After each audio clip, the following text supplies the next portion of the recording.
যে যে ଆମ ଡବଲ ସରକାର ଯୋଉ କାର୍ଯ୍ୟଧାରା ରହିଛି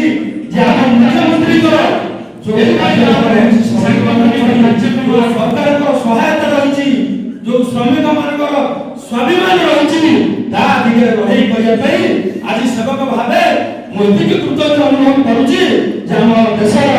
ଯଶସ୍ୱୀ ପ୍ରଧାନମନ୍ତ୍ରୀଙ୍କ ନେତୃତ୍ୱର ଆହ୍ୱାନ ଶ୍ରମିକର ଆହ୍ୱାନ ଶ୍ରମିକର ସ୍ୱାଭିମାନ ଶ୍ରମିକର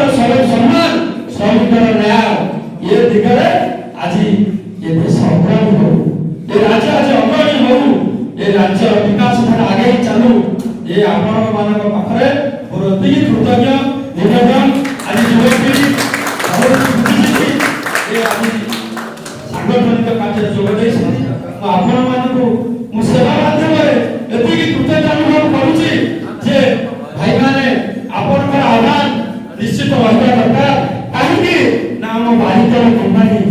ଆମ ଧରିତ୍ରୀର କମ୍ପାନୀ ଆମ ମା ମଝିଙ୍କର ଆଶୀର୍ବାଦ ଅଛି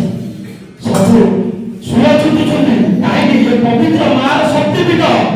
ଏ ଶକ୍ତିପୀଠରେ ସବୁ ଶ୍ରମିକ ବଳିଆ ସବୁ ରାୟଗଡ଼ାବାସୀ ବଳିଆ ସବୁ ରାୟଗଡ଼ାବାସୀଙ୍କର ଶକ୍ତି କଣ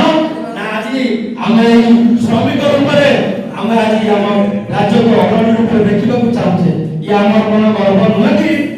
ଆମର